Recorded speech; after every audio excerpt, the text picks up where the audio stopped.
Gente, hoje nós vamos falar sobre como mudar hábitos. Antes disso, eu vou falar um pouquinho sobre a medicina do estilo de vida, que é justamente a parte da medicina que usa a ciência da mudança. São intervenções terapêuticas no estilo de vida para prevenir e tratar doenças crônicas. Na medicina do estilo de vida, o profissional de saúde, ele é o exemplo, ele é seu primeiro paciente. E ele é um treinador. No original é coach, tá, em inglês. Mas como coach ficou meio batido no Brasil, a gente usa a tradução treinador. Na medicina do estilo de vida é bem interessante que a gente usa muito a medicina culinária. Então, uma coisa que mudou-se muito foi o fato de as mulheres não cozinham mais. Então, a gente tenta resgatar o ato de cozinhar em casa. Não só as mulheres, né? Os homens também. Então, cozinhar em casa, fazer a sua própria comida, melhora muito a sua relação com a comida. Normalmente, as pessoas que cozinham, né, os estudos mostram que elas comem melhor, mesmo que ela não se preocupe exatamente com a saúde, ela tende a escolher melhores, os melhores ingredientes, tendem a diminuir o uso do óleo e do sal, que afinal de contas os restaurantes se preocupam muito mais com estar com comida super palatável do que a saúde dos consumidores. A medicina do estilo de vida ela está focada em alguns pilares: dieta, sono, exercício, manejo do estresse, as conexões sociais e evitar o uso de drogas, álcool, fumo e as drogas ilícitas. Para que você tenha esses pilares bem construídos, com o ambiente que nós temos hoje, a gente precisa de muitas alterações nos hábitos de vida da população. E para você mudar seus hábitos, a primeira coisa que tem que acontecer é uma mudança de identidade. A verdadeira mudança de comportamento começa com a mudança de identidade. Porque se você se considera uma pessoa que é preguiçosa, que é indisciplinada, que é assim mesmo, como é que você vai mudar? Então, a primeira coisa, se eu quero ser, que eu, se eu quero correr, eu tenho que me identificar como um corredor, como uma pessoa que corre. O que é que uma pessoa que corre faz? Corre. Um corredor corre. Agora, se eu me identifico como uma pessoa preguiçosa que está tentando correr, o que é que uma pessoa preguiçosa que tenta correr faz? Não consegue correr. Então, incorporar hábitos saudáveis tem que ser incorporados à sua identidade pessoal, não só à sua rotina. A gente tem que lembrar que o mundo de hoje é um mundo engordativo. Se você quer ter bons hábitos de vida, você vai ter que mudar o seu mundo. O ser humano é um animal acostumado com a escassez, a fome, o esforço intenso para buscar comida. Só que a gente conseguiu, com a nossa inteligência, com toda a evolução que tivemos até hoje, fazer com que isso seja desnecessário. Hoje a gente tem comida abundante e temos é, necessidade mínima de exercício físico. Então, o ambiente que nós vivemos hoje não é um ambiente para o qual o ser humano está mais adaptado. Ou você muda o seu ambiente, ou seu corpo sofre. Se você deixa a vida lhe levar, você é uma pessoa falsa, magra ou obesa. Você não vai ser de jeito nenhum uma pessoa saudável se você não se preocupar com isso no ambiente que nós temos. As estatísticas são alarmantes. Os índices de obesidade e de doenças crônicas estão cada vez maiores. Por quê? Porque o nosso ambiente é cada vez mais inadequado para uma espécie tão acostumada à escassez e fome. Para a gente mudar de identidade, é interessante a gente se conhecer. Então, o ser humano é apaixonado por traços de personalidade, por se conhecer. Um muito comum, a gente usa os signos, né? O mês que nasceu para determinar algumas características pessoais. Não tem muita evidência científica, hein, gente? Eu sou peixes. Teoricamente, eu tenho que ser uma pessoa sonhadora, até sou, emotiva, que vive no mundo da lua. Até que combina. Mas com certeza não é porque eu nasci em março que eu tenho essas características. Uma outra que é muito comum, é, fez muito sucesso nas redes sociais, a teoria dos quatro temperamentos. Então, assim, a teoria dos quatro temperamentos não tem nenhuma evidência científica, tá?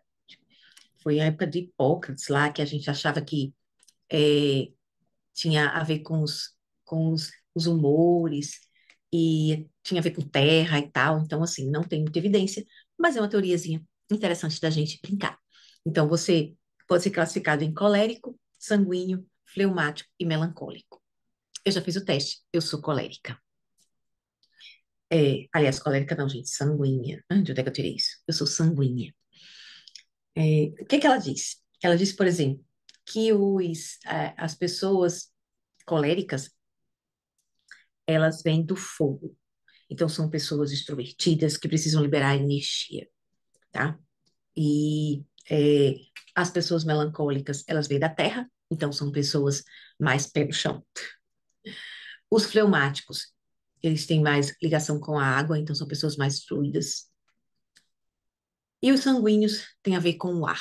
São pessoas mais extrovertidas, que também que liberam muita energia. A gente pode até fazer o teste, eu vou deixar depois o link para vocês, mas também não tem evidência científica. O que é que tem evidência científica? Alguma coisa tinha que ter, né? Nós temos a teoria do Big Five, que são a teoria dos 5 grandes traços de personalidade. Essa sim tem uma evidência científica bem robusta, tá? E para que a gente usa esse tipo de classificação? Para a gente avaliar pontos fortes e pontos fracos do paciente, ou nossos mesmos, e com base nisso tentar trabalhar melhor. Isso é muito interessante na terapia, né, na psicologia, mas a gente usa muito em medicina do estilo de vida também para ajudar o paciente nessa busca por mudança. Então, é, acho que vocês já fizeram o teste que eu já encaminhei antes, mas eu vou deixar também o link aqui para quem ainda não fez. E é, as características são extroversão, neuroticismo, abertura para o novo, agradabilidade e conscienciosidade. Todo mundo vai ter traços de todas essas características. Um pouco mais de uma, um pouco mais de outra.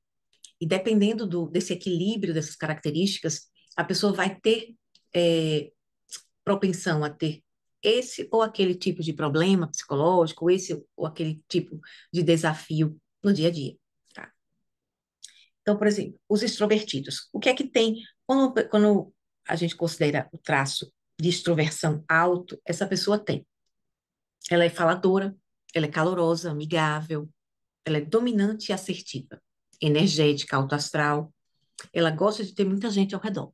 Então, a pessoa extrovertida é aquela pessoa que tem muito amigo, que adora estar com os amigos, conversa muito, e eu tenho um traço de extroversão bem elevado. É, essas pessoas não gostam de ficar sozinhas, então ela tem esses traços baixos, né? Então, ela não consegue ficar, ela não fica muito bem sozinha, ou nunca, ou por muito tempo, isso vai depender muito da pessoa. Tem alguns extrovertidos que não podem ficar sozinhos, e outros extrovertidos que ficam bem sozinhos também. Eles não são reservados em situação social, muito pelo contrário. E no trabalho, a dificuldade é que eles não têm um ritmo muito uniforme de trabalho. O neuroticismo. O neuroticismo é a capacidade da pessoa de se preocupar, o quanto essa pessoa é ansiosa. Então, quem tem um neuroticismo alto é ansioso, mas ele também fica com raiva, constrangido ou triste facilmente. Então, o neuroticismo é aquela pessoa que ela é muito para dentro, que ela sente muito. Então, tudo é importante para ela. Ela tem uma autoestima baixa, já que tem tanta coisa passando na cabeça dela, e ela geralmente tende a ser impulsiva. Quem tem um neuroticismo muito alto tende a ser pouco estável, pouco equilibrado e muito sujeito à tristeza. Ele pode ser menos produtivo se não tiver muita urgência, né? Tiver muito ansioso. Então, ele tende a procrastinar se não tiver um prazo apertado, vamos dizer assim. A abertura para o novo. É aquela pessoa que é mais curiosa, que é criativa, aberta a novas ideias, desfruta suas próprias emoções com mais calma. Ela se diverte explorando teorias. Ela não é muito boa para coisas muito previsíveis. Ela normalmente não é muito conservadora politicamente. E ela prefere pessoas que sejam semelhantes a elas. Eu tenho um traço de abertura para o novo muito grande. apesar de ser politicamente mais conservadora. A agradabilidade é aquela pessoa que é simpática com os outros, que é cooperativa, que acredita muito na bondade dos outros. Ela é muito ruim para competir, afinal de contas, ela gosta muito de agradar. Então, eu tenho um traço de agradabilidade também alto. Então, eu não gosto de competição, porque se eu ganho, eu fico com pena de quem perdeu. Então, não sou muito boa em competir. É, não tem muito ceticismo em relação às intenções dos outros. Então, ela tende a acreditar mais nas pessoas e ela acaba não sendo muito atenta às suas próprias intenções. Tende muito a tentar agradar mais o outro do que a si mesma. Conscienciosidade. São motivados para seus objetivos. São pessoas que são planejadas e organizadas. Ela pensa antes de agir. Tem tendência ao perfeccionismo. A pessoa conscienciosa é a pessoa que realizadora, que ela trabalha para conseguir o que ela quer. Ela não se dá bem com coisas desorganizadas, ela não consegue ficar, não gosta de gente despreparada, ela não é impulsiva e não consegue abordar as coisas de maneira descontraída. É muito rígida, porque ela quer muito alcançar aquele objetivo. Na obesidade, a gente tem traços e comportamentos específicos. Então, para que eu tenho que estudar Big Five? Por exemplo, para a prevenção de obesidade na adolescência. Então, quando eu pego um adolescente, faço o teste Big Five dele e percebo que ele tem uma habilidade baixa e neuroticismo alto, uma habilidade é a agradabilidade, tá? Mesma coisa. Então, se ele tem essas duas características, ele é um preditor de maior IMC na vida adulta. Por quê? Porque se eu tenho uma amabilidade baixa, eu tenho muita dificuldade de me inserir, né, na sociedade, assim, entre amigos, relacionamento com amigos, essas coisas. E o neuroticismo alto, eu sou uma pessoa muito ansiosa, então essa combinação acaba levando maior probabilidade de obesidade na vida adulta. Se ele tem também menor conscienciosidade, que é menor capacidade de realização, ele vai ter maior predisposição à obesidade ainda e vai ter resultados piores nos tratamentos. É bem interessante é o teste de marshmallow. Não sei se vocês já. É um teste muito conhecido nas finanças e menos conhecido na psicologia do que deveria. Então, o teste de marshmallow é o seguinte: foram pesquisadores deram marshmallows para crianças por volta de 4 a 6 anos e eles davam marshmallows e diziam, olha, se você esperar e não comer esse marshmallow, eu vou vir aqui daqui a uns 10 minutos e vou lhe dar outro marshmallow. Então, a criança ficava numa sala que não tinha o que fazer. Com aquele marshmallow ali, não podia comer. Então, as crianças. É muito interessante você ver as filmagens. Se você colocar no YouTube, você vai ver a filmagem desse estudo e de estudos subsequentes, que imitaram o estudo, replicaram o estudo. Aí a criança vai, fica cheirando marshmallow, chora, é, fica conversando com o marshmallow. Tem criança que fica rodando, correndo. Algumas vão tentar brincar com outra coisa para esquecer o marshmallow. Então, assim, é muito interessante. E as crianças que conseguiram esperar e receberam o segundo marshmallow, elas foram acompanhadas, né? Todas as crianças foram acompanhadas ao longo da vida adulta. E o que é que se percebeu? As crianças que conseguiram esperar, ou seja, têm uma maior conscienciosidade desde pequenininha, elas, por conseguir atrasar a recompensa, elas tiveram melhores resultados pessoais e financeiros, então estavam casadas, né? Tinham vidas mais estáveis, tinham melhores empregos, né? Ganhavam melhor e tinham IMC menor. Por quê? Porque eram pessoas que conseguiam atrasar o prazer pensando em alguma outra coisa mais importante no futuro. Então, a conscienciosidade alta é muito importante. Ela determina escolhas mais saudáveis, são pessoas que são fisicamente mais ativas, evitam comportamentos compulsivos e têm melhor resultado do tratamento. Não é que todo paciente com obesidade não tem conscienciosidade alta, pode até ter. E esses pacientes que têm obesidade e têm conscienciosidade alta tendem a ter um melhor resultado no tratamento. Quando a gente está disposto a mudar os hábitos para emagrecer, para ficar mais saudável, a gente tem que ter muita atenção aos sabotadores. Um muito comum é a identidade de gorda. É a pessoa achar que ela é gorda mesmo.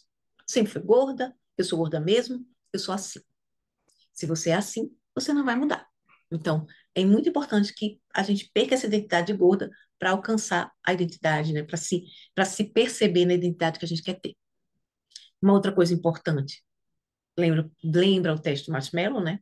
O prazer no topo dos valores. Então, é, quando ela vai pensar em fazer alguma coisa, ela pensa se aquilo é bom, se aquilo é gostoso, se aquilo é legal. Então, eu não gosto de exercício porque eu acho chato, eu não vou fazer dieta porque é ruim. Então, o prazer imediato, se ele é muito importante, ele vai ser um sabotador da sua dieta, né, da sua mudança de hábito de vida. Então, você tem que tentar ter prazer com o objetivo e não com o chocolate. Então, toda vida que eu for comer, eu tenho que comer a coisa mais maravilhosa do mundo e que eu acho que é maravilhosa. Porque eu até nem me permito conhecer outras coisas com medo de não ter o prazer que eu tenho com o que eu tenho hoje, né?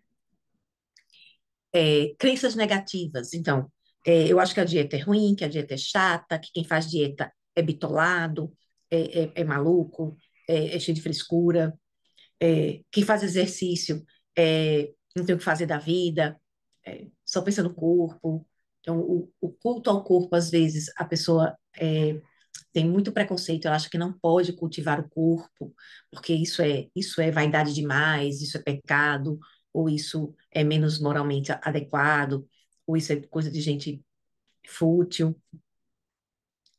Muitas vezes a comida é considerada como um consolo, como um prêmio, então a gente pensa, né, que, se eu fiz alguma coisa certa, eu mereço um prêmio.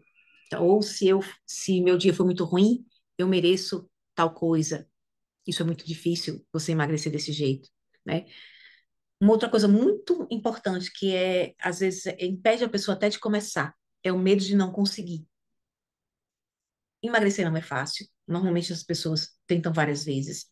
Então, normalmente a pessoa que tem obesidade, ela já tem um passado de tentativas frustradas.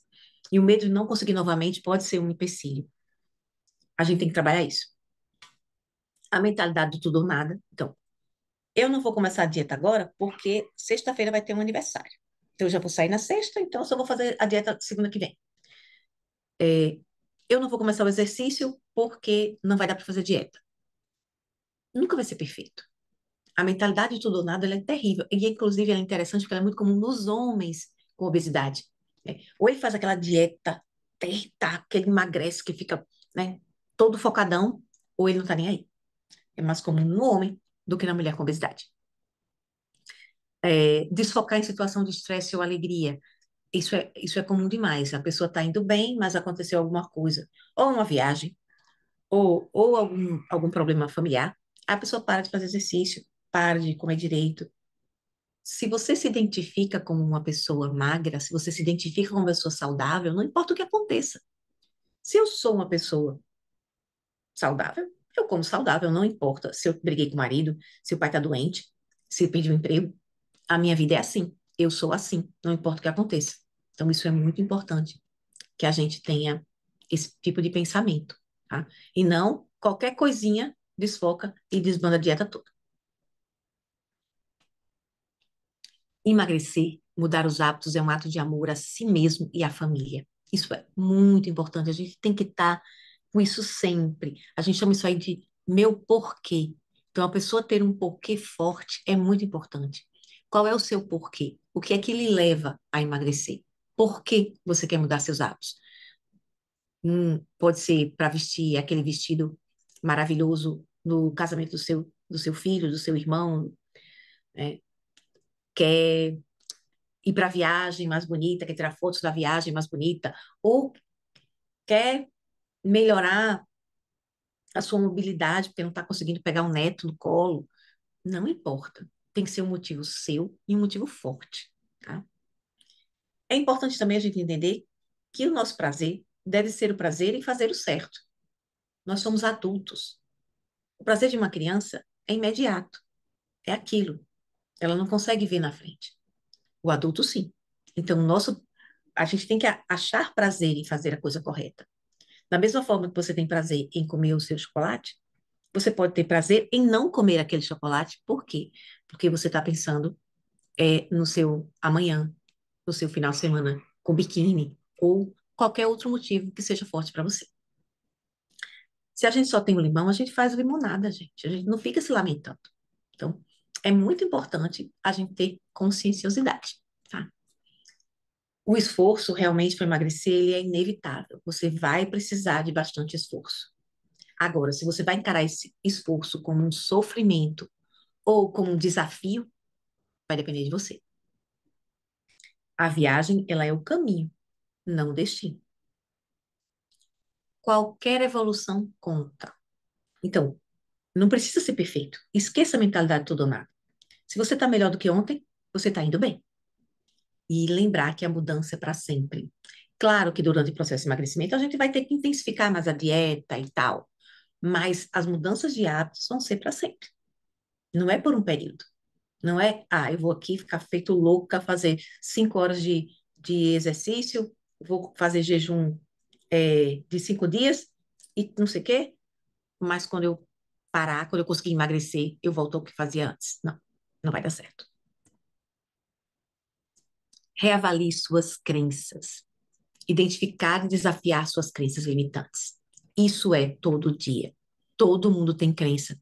Crença limitante não é um nome é, científico, mas é um nome que a gente usa muito no senso comum. Elas são crenças disfuncionais, certo? Então, são crenças que lhe atrapalham em vez de lhe ajudar.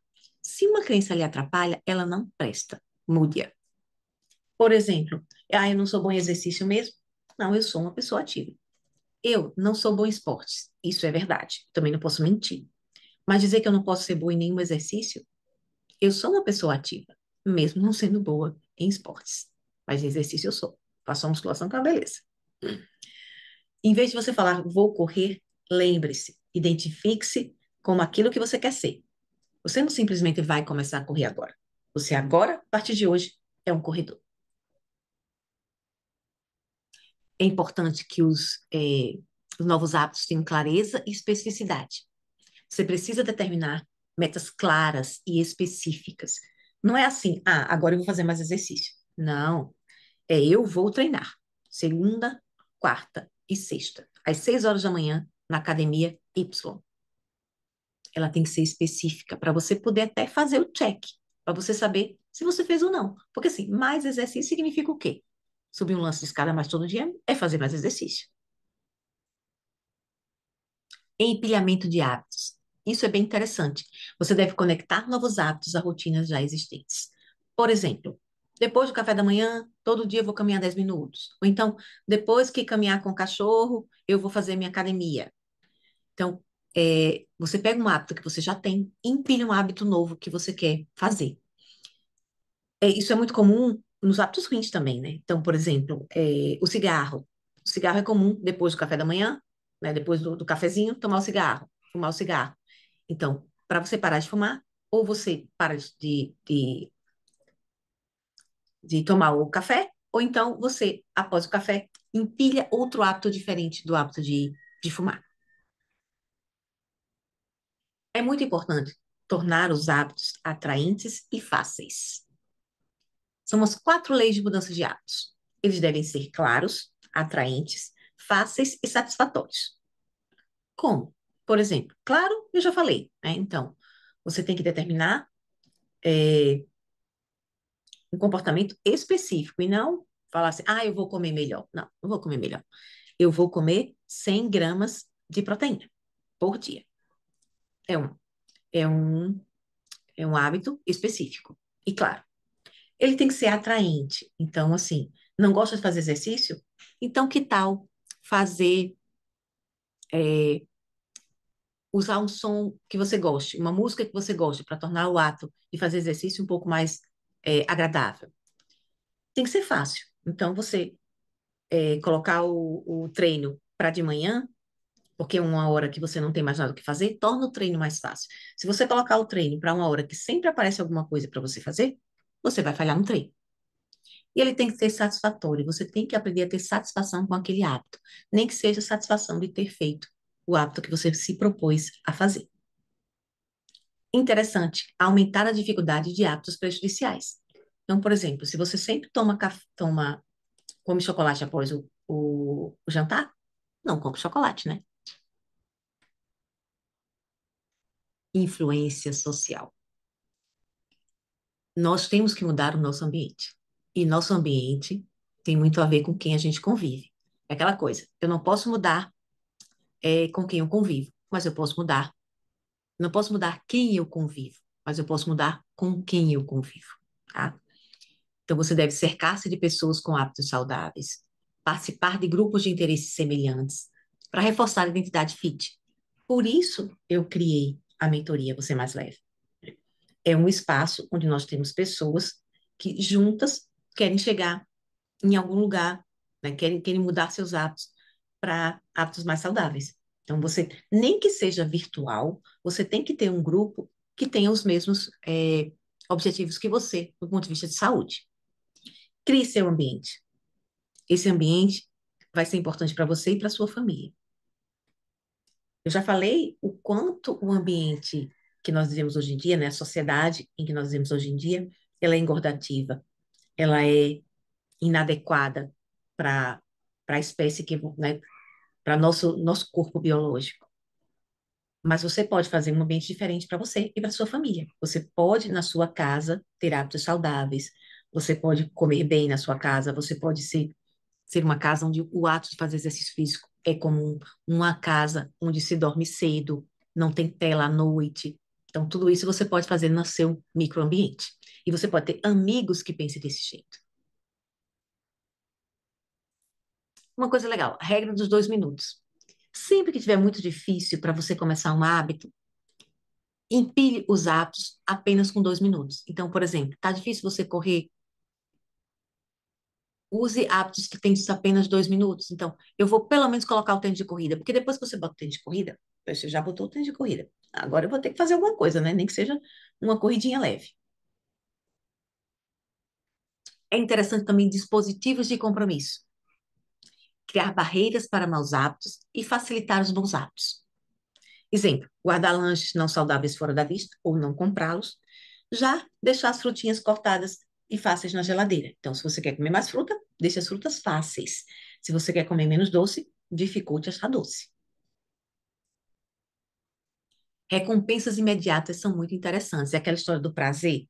Se você tem dificuldade de retardar o prazer, que tal você conseguir linkar o sacrifício que você está fazendo hoje, que você acha que é tão sacrifício, com um prazer?